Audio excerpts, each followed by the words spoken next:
धर्मराज दरबार में देई कबीर तलाक, मेरे भूले चूके हंस को पकड़ियो मत कजाक। बोले पुरुष कबीर से धर्मराज कर जोड़े, तुमरे हंस को पकड़ू नहीं, मोहे 2 लाख करोड़। फिर क्या कहता है कि कर्मों से तीरथ है और अब जब पे नाम कबीर, वो तो मुझे पकड़ने पड़े, दाता जड़नी पड़े जंजीर। कि जो पहले इन्होंने कर्म किए हैं और अब आपकी शरण में आके आपका मंत्र जाप कर रहे हैं, आपके अनुयायी हो गए हैं, तो उनके जो पहले किए हुए कर्म हैं उनके आधार से तो मैंने इनको दंडित करना पड़ेगा, जड़नी पड़े जंजीर। तब परमात्मा ने क्या कहा, कर्म भरम ब्रह्मंड के और पल में करहूं नेस, जिन हमरी दो ही दी सो करो हमारे पेश। जिन्हें मेरी दुहाई भर दी कि मैं कबीर साहिब का बच्चा हूं, उस परमात्मा का अनुयायी हूं, तो उनको मेरे पास लाना। कहाँ लाना? इसी प्रत्येक ब्रह्मांड में परमात्मा का एक यहाँ एक अलग स्थान है, त्रिकुटी पे। त्रिकुटी एक ऐसा स्थान है जहाँ पर परमात्मा का भी एक ऐसा स्थान बना हुआ है, जैसे प्रत्येक देश में और प्रत्येक देश का एक राजदूत भवन होता है, जो अपने निज देश की सब खबरें और उस देश के जो व्यक्ति वहाँ रह रहे हैं उनके से संबंधित जानकारी रखता है। तो ये धर्मराज को भी पता था कि यहाँ एक कार्यालय है जिसमें ये साहब बैठते हैं। गरीबदास जी को तो जिंदा महात्मा दिख रहे थे और धर्मराज को उस रूप में दर्शन हो रहे थे जिस रूप में वो अपने ऑफिस में बैठते हैं, वहाँ अपने दरबार में बैठते हैं। तब उनको कह रहे थे, ये थी तुम्हें कोई ऐसी समस्या आती है तो करो हमारे पेश, वहाँ ले आना इस आत्मा को और गिल तेरी बई को, ये तेरे अकाउंट को भी ले आना। कर्म भरम ब्रह्मंड के पल में करहूं नेस, जिन हमरी दो ही दी सो करो हमारे पेश। एक पल में काट दूंगा इन सारे ब्रह्मंडों के, तेरे कर्म भ्रम इस ब्रह्मंड के। अमर करूं सतलोक पठाऊं, ताते बंदी छोड़ कहाऊं, बंदी छोड़ हमारा नामम, अदर अमर है अस्थिर ठामम। सतगुरु शरण आके फिर धर्मराज डर कैसा। इस परमात्मा की शरण में आने के बाद तो धर्मराज का भय नहीं रहता आपको। एक भक्त, वैसे तो बहुत भक्तों के साथ ऐसी घटनाएं घटी हैं, तो एकाध भक्त की बात याद रह जाती है। वो कह रहा था कि मैं रात्रि में सो गया, रात्रि में 2 काले काले व्यक्ति बड़ी बड़ी कद के, वो कहने लगे का मेरे साथ चलो, और मैं न चाहते हुए उनके साथ उड़ लिया, विवश पता नहीं क्या हुआ। और मैं जब एक महल सा दिखाई दिया काफी निकट सी, तो मैंने पूछा भाई कहाँ ले जा रहे हो मुझे? उन्होंने कहा कि तेरे को धर्मराज के पास पेश करेंगे। और कहा फिर क्या करोगे? उसके बाद जो आदेश होगा, नरक में डालना है या कहीं और भेजना है, तो फिर वो ऐसा ही करेंगे। तो उसने कहा कि मुझे फिर बात याद आई कि गुरुजी बताते हैं कि भी हमें तो यम के दूत लेने आ ही नहीं सकते। तो पहले तो ये सोचा कि शायद मेरी कोई करनी में फर्क तो नहीं पड़ गया, कोई भक्ति में। फिर उसने सोचा कि अब क्या बने, गुरुजी का तो आदेश है कि यम के दूत लेने नहीं आ सकते। तो मैं वहीं अड़ गया, खड़ा हो गया। कहने लगा भाई तुम नहीं ले जा सकते मेरे को, तुम यम के दूत हो क्या? हाँ हम यम के दूत हैं। कि भाई तुम नहीं ले जा सकते, पता है तुझे मैं कबीर साहब का उपासक हूँ, भगवान कबीर साहब का बच्चा हूँ। तो बोले चल चल तू आगे ने, आगे बात फैसला होगा। वो मुझे आगे न घसीटे में पाछे न खिसकूँ तो मेरी उनकी झगड़ा हो गया, गुट्टम गुट्टा। दोनों में से एक बोला भाई पहले पता करा कदे गलती लाग रही हो, इतना कॉन्फिडेंस से ये आदमी कह रहा है कदे हम इसने खाम खा पीटे फिर हमें सजा मिला है, जा पूछ के आ तू। एक मेरे पास खड़ा रहा, एक अंदर गया। धर्मराज से प्रार्थना की, महाराज जिस व्यक्ति को आपने लेने के लिए भेजा है वो कह रहा है कि मैं कबीर साहब का शिष्य हूँ, उनका पुजारी हूँ। एकदम धर्मराज के कहते धौला शरीर हो गया सफेद, पीला पड़ गया चेहरा, और उसने देखा उठा का काउंट, और मैंने न्यू के न्यू बोलते सुने। वो कह रहा कि रे इसने वापस छोड़ दो, मरवाओगे मुझे भी। ये नहीं, वो दूसरा था भाई।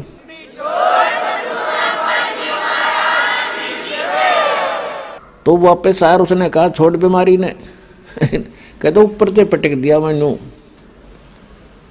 और मैं वहां गोते खाता। फिर एकदम नो शरीर में आया। शरीर में आने के बाद भी 10 मिनट तक मेरा शरीर कार्य नहीं कर रहा था, पसीना पसीना। यदि मैं ऐसी दशा ना होती तो मैं ये सोचूं केवल सपना था, और शरीर में जान नहीं, 10 मिनट में हरकत में आए मेरे अंग। और उस दिन नोजच गई है परमात्मा। मेरी तो आज मौत थी और जाना था, परमात्मा की समर्थता से और परिचित हुआ, दृढ़ता आई भक्ति में। तो अपने आत्माओं ये सत्कर मान लेना, परमात्मा की महिमा जो दास आपको सुना रहा है ये 100% सही है। और सच्चे दिल तो भक्ति करोगे, नियमित रहोगे, आपको पल पल में दिखाओगा झटके कि भगवान ही सा होया करे। ऐसा होता परमात्मा। और ये क्या करता है भगवान,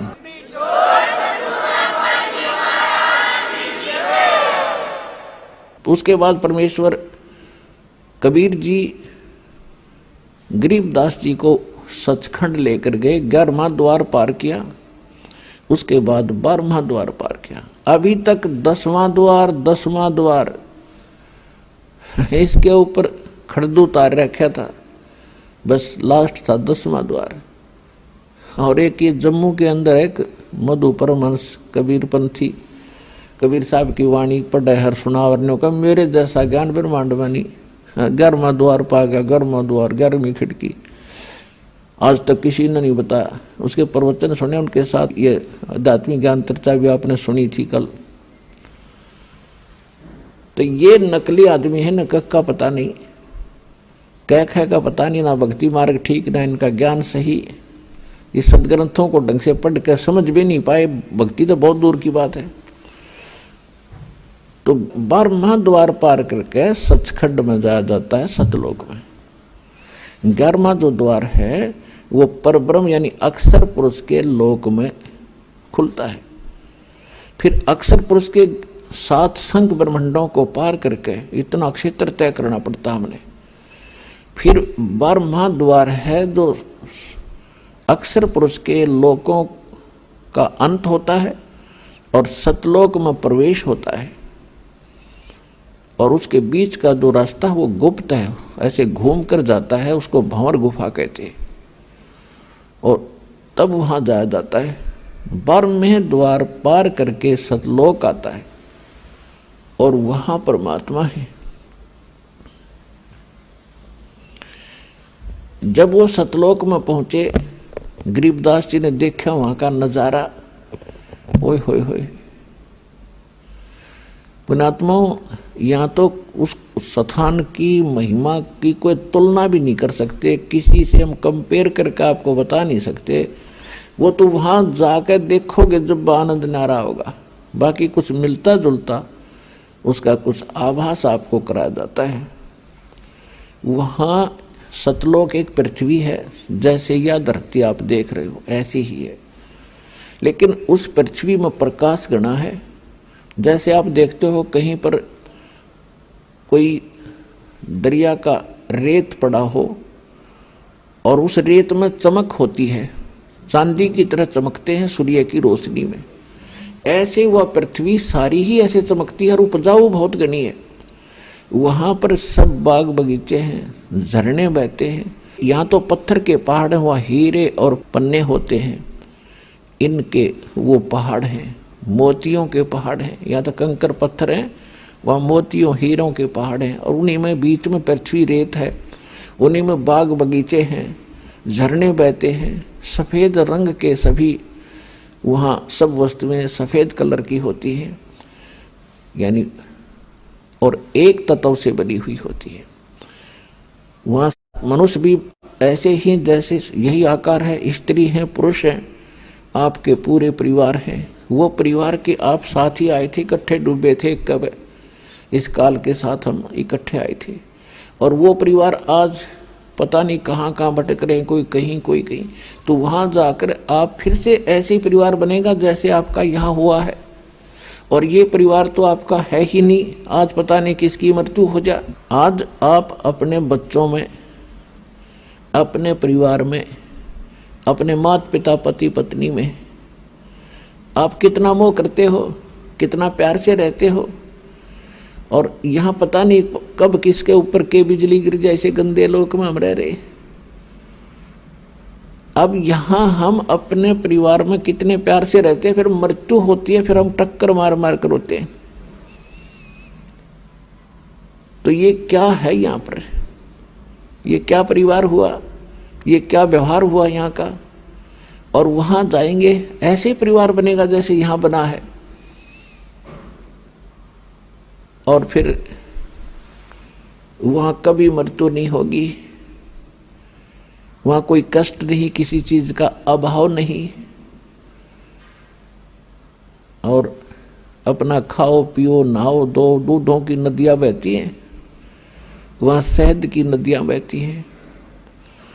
वहाँ पर बाग बगीचे सदा बहार हैं, कभी सूखते नहीं, उनके फल कभी समाप्त नहीं होते। आपके अलग अलग मकान बने हुए हैं, बहुत सुंदर महल, और आगे लान है, प्रत्येक के आंगन में विमान खड़े हैं वहाँ के बने हुए।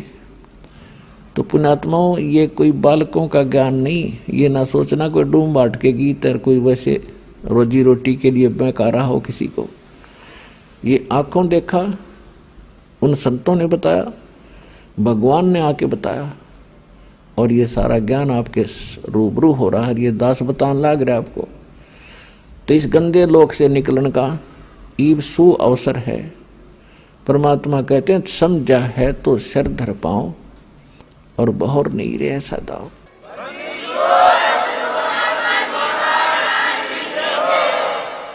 और यहाँ की किसी वस्तु की इच्छा आपके मन में नहीं रहनी चाहिए। प्रथम तो यो ज्ञान ऐसा है कि यहाँ कति हृदय हटा देगा आपका इस गंदे लोक तय। यो लोक ठीक नहीं है, यहाँ की व्यवस्था सारी व्यर्थ है। देखो ये तो आपने मान लेना चाहिए कि यहाँ से तो आपकी मृत्यु होगी, डेफिनेट होगी। वो कब होगी वो समय निर्धारित है। जैसे परमात्मा बताते हैं कि साथी हमारे चले गए, हम भी चालनहार, और कोई कागज में बाकी रह रही, तांत लगी है वार।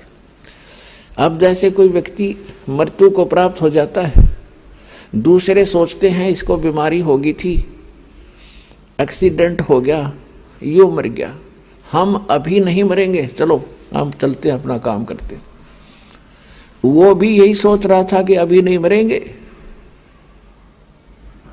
तो यहां कहते हैं ना जाने काल की कर डारे, और किस विध ढल जा पास आवे, और जिनाते सरते मौत खुड़क दी, उनानु केड़ा हासावे।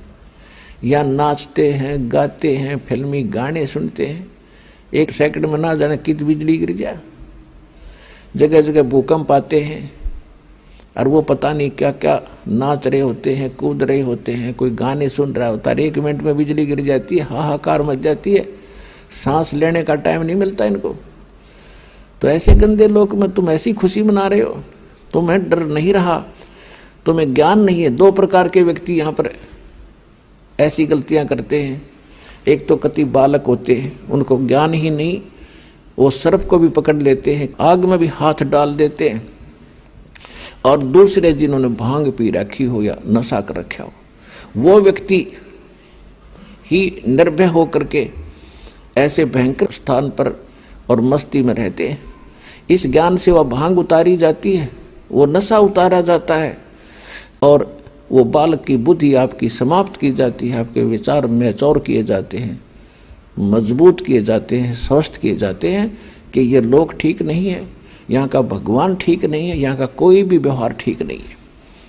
यहाँ से पीछा छुटवाने का समय केवल अब आया है। ये 4 युगों के बाद यही समय होता है।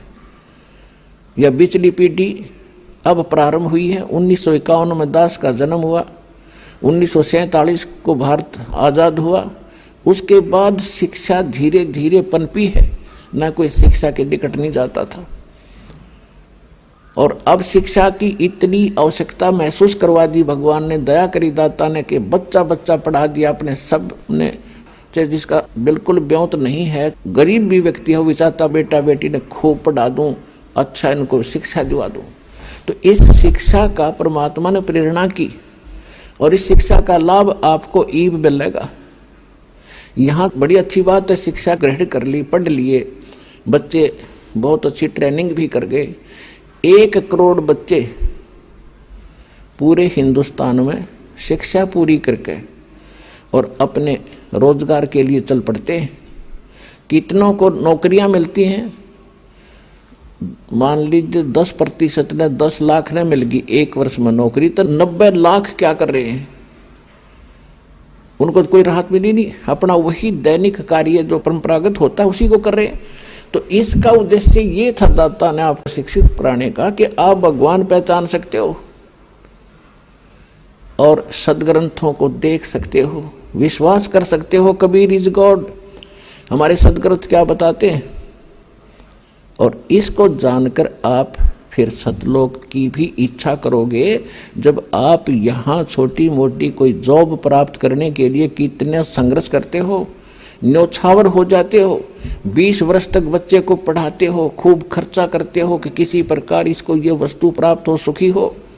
और जब आपको पता चलेगा कि ये तो इससे हटकर भी एक और वस्तु है जो इस मनुष्य जीवन से हमने करनी थी और बच्चों से करवानी थी, वह भूल रहे थे, वो अब पता चलेगा। इसका यही काम है। शिक्षा नहीं देता दाता आपको, 4 युग चले गए। अगर छोटा मोटा अक्षर ज्ञान होता था तो उसको रोजी रोटी आधार नहीं होता था। आज तक आप देख रहे हो, अपना इतिहास देख लो, हिंदुस्तान का इतिहास देख लो, पिछला 100 वर्ष 200 वर्ष 300 वर्ष कौन पढ़ा करता था? एक ब्राह्मण वर्ग था, संस्कृत पढ़ा करते थे, वो परंपरागत और सदग्रंथों को जानते थे। उनका यही काम दे रखा था कि आप इन सदग्रंथों को पढ़ो।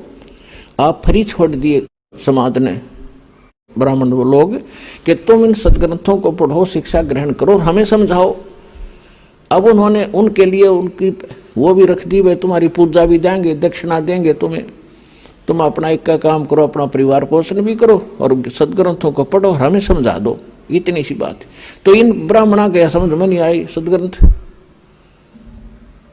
और परमात्मा आए 600 वर्ष पहले, ये सच्चा ज्ञान बताने लगे तो विरोध कर दिया, इन ब्राह्मणों ने करवा दिया। ब्राह्मण कोई जाति नहीं है पुणात्माओं, क्योंकि हम अपने अपने वर्ण में पैदा होकर उसी को सत्य मानते हैं, श्रेष्ठ मानते हैं, और कोई उसके विषय में थोड़ा सा बोलता है तो हमें दुख होता है। ये भी हमारी बाल बुद्धि ही होती है, बचपना ही होता है। अब देखो, ब्राह्मण, आज हम ब्राह्मण कुल में जन्मे हैं, मृत्यु के बाद हम शूद्र घर में भी जन्म ले सकते हैं, क्योंकि हमारे संस्कार बहुत पुराने आपस में रले मिले, और हम पशु पक्षी योनि में भी जाएंगे। फिर भी ब्राह्मण कोई जाति से नहीं होता, कर्म से होता है। जो ब्राह्मण यानी पंडिताई गुरुआई करते हैं, जो ज्ञान प्रचार करते हैं, उनको ब्राह्मण कहते हैं, विद्वान कहते हैं। मेरे पूज्य गुरुदेव जी ब्राह्मण कुल में जन्मे थे। गांव बड़ा पैंतावास, जिला भिवानी, चरखी दादरी के पास एक गांव है। ब्राह्मण कुल में जन्मे थे और वो कभी ब्राह्मण नहीं कहते थे, आप अपने आप को एक भक्त या संत कहते थे। और मेरे दादा गुरुजी यानी गुरुजी के गुरुजी गांव छावला दिल्ली में, गांव छावला दिल्ली के वो जाट थे और 15-16 वर्ष की आयु में मेरे परदादा गुरुजी के साथ वो चले गए थे, यानी उनके गुरुजी के साथ। और उन्होंने, मेरे जो परदादा गुरुजी थे, उन्होंने मेरे दादा गुरुजी को शिक्षा ग्रहण करवाई, इंटेलिजेंट थे, काशी विद्यापीठ से उनको पढ़ाया, 4 विषय के आचार्य बन गए वो, और उनको पंडित चिदानंद नाम से जाना जाने लगा, पंडित ब्राह्मण।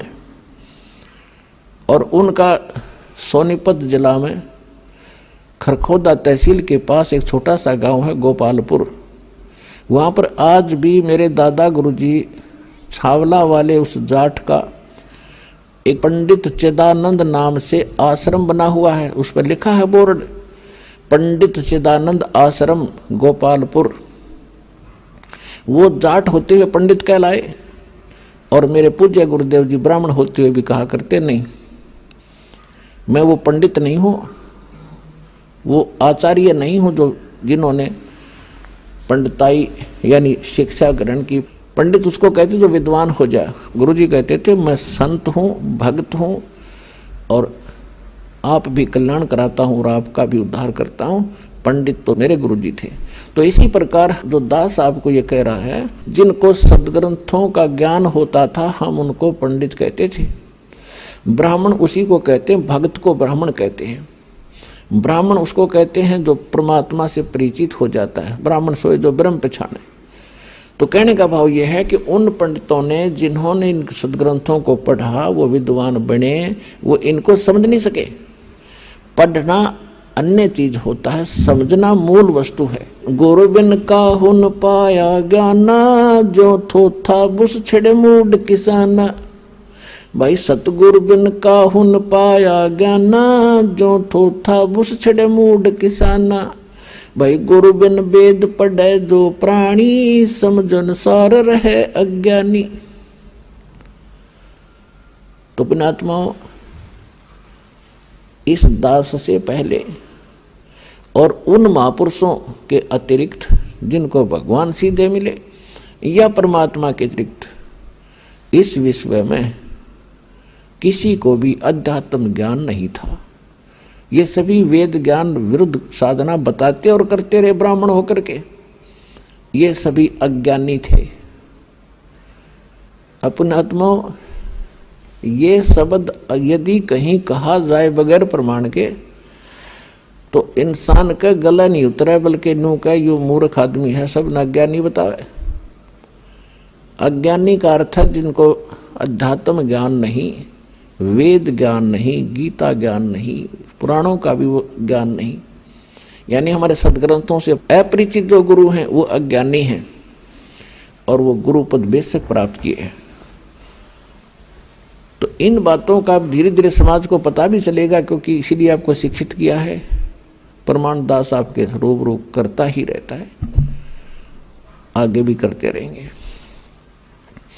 अब जो प्रसंग चल रहा है हम उसी पर आते हैं। अब परमात्मा लेकर के गरीबदास जी की आत्मा को और सचखंड पहुंचे, सतलोक में पहुंचे। सतलोक का आपको दास वर्णन कर रहा है कि वहां 3 पोर्शन है सतलोक के, सचखंड के। जैसे अपने राजधानी है दिल्ली की, एक तो उसमें बाह्य क्षेत्र है बाहर का जिसमें गांव आते हैं, वो भी दिल्ली ही कहलाती है। और फिर उसके बाद आता है शहर का हिस्सा जहाँ बाजार बने हुए हैं, वो सेकंड पोर्शन। उसके बाद आता है अपनी राजधानी स्थान, अपने जो राजा लोग रहते हैं, प्रधानमंत्री जी रहते हैं, राष्ट्रपति जी रहते हैं, यानी वो स्थान, वो तीसरा स्थान है। तो इसी प्रकार उस सतलोक के भी 3 पोर्शन हैं। बाहर का जो स्थान है, बाह्य क्षेत्र है, उसमें झरने बह रहे होते हैं, बाग बगीचे हैं सदाबहार, बहुत सुंदर वहाँ महक उठ रही होती है और झीनी झीनी आवाज़ वहाँ पर बजती रहती है जो बहुत सुहाती है, कानों को अच्छी लगती है। तो वहाँ कोई दुख नहीं, कोई कष्ट नहीं, कोई रोग नहीं, राग द्वेष नहीं, अभाव नहीं किसी वस्तु का, जिस कारण से वहाँ राग द्वेष नहीं। और सबको एक जैसा शरीर है, सबको एक जैसा ही वहाँ पर व्यवस्था उपलब्ध है। वहाँ कोई छोटा और बड़ा नहीं, वहाँ कोई अमीर और गरीब नहीं, वहाँ कोई शूद्र और उच्च वर्ण के नहीं, ब्राह्मण नहीं। तो वहाँ पर राग द्वेष होता ही नहीं। और वैसे भी वो शरीर जो आपको मिलेगा वो शुक्रम कायम ऐसना विरम, वहाँ जो आपको शरीर प्राप्त होगा उसमें नाड़ी तंत्र नहीं होगा, एक तत्व से बना हुआ होगा। उसकी बनावट और उसके अंदर जो मशीनरी है वो बहुत अच्छी होती है, वो कभी नाश नहीं होती। और वहाँ जो आप खाते पीते हो वो कहीं विसर्जन करने के लिए नहीं जाना पड़ता, उस बॉडी में उतना ही कंज्यूम हो जाता है। उसमें एक ऐसा सिस्टम मालिक का बनाया हुआ है। तो कहने का भाव ये है कि वो सुख हम यहाँ खोज रहे थे युगों से। अब जैसे नमक की बोरी में 1000 बोरी रखी हो नमक की, उसमें खांड का टेस्ट कोई ढूंढे तो वहां तो हो ही नहीं सकता। वो तो बूरा की बोरी में मिलेगा और दोनों एक जैसे कलर में एक जैसे हैं, रंग एक जैसा है, बोरी एक जैसी है। इसी प्रकार उस सतलोक की या नकल है। सतलोक में एज इट इज सृष्टि है। यहाँ तो ये अब खत्म हो गए, जैसे पेड़ पेड़ ये तो कति कंडम हो गया काम सारा ही। इसलिए उसको सतलोक, अमरलोक, अजरलोक कहते हैं। वहाँ कोई वस्तु नष्ट नहीं होती। और यहाँ पर आप देख रहे हो ऐसी ही व्यवस्था है, ऐसे ही सृष्टि है और ऐसे ही वहाँ बाग बगीचे हैं, ऐसे ही पुरुष स्त्री हैं। और ये नकली संत सतलोक की महिमा गाते हैं, राधा स्वामी वाले या और भी कोई भी कबीर पंथी हैं, कहते हैं वहाँ प्रकाश ही प्रकाश है, चेतन ही चेतन है, और परमात्मा निराकार है। आत्मा परमात्मा में ऐसे जाकर मिल जाती है जैसे बूंद समंदर में, बस कोई अस्तित्व नहीं रहता। तो ये कहते हैं सटदल उवा बाई बकदा, ये उवा बाई बक्के थे। इनको ना आत्म अनुभव, स्वानुभव नहीं, ना इनको परमात्मा का ज्ञान समझ में आया, ना इनको गुरु ठीक मिले, जिस कारण से इन्होंने ऐसे विधान सिद्धांत बनाकर हमें भ्रमित कर रखा था। तो वहाँ पर ये सृष्टि, ये सतिथि है और वहाँ जाने के बाद आपकी फिर कभी मृत्यु नहीं होती। अब एक सोचने की बात है, एक गरीब आदमी जिसके पास मुश्किल से 1-2 कमरों का मकान हो और उसको कोई कह दे कि चाल तुझे 500 एकड़ जमीन बना बनाई कोठी इतनी सुंदर और उसको चल वहां तुझे देता हूं, या तो उसका विश्वास नहीं होगा, और विश्वास होगा 2 मिनट लाओगा, छोड़ेगा ढूंढने, इनका पड़ा रहेगा, चल अपना हमारा ही मौज, वो पड़ा रहेगा कि जिसका कोई बरतो चाहे ना बरतो। तो ऐसा ही है जो दास आपको बता रहा है, या तो आपका विश्वास नहीं होगा, लेकिन विश्वास दास करा कर छोड़ देगा।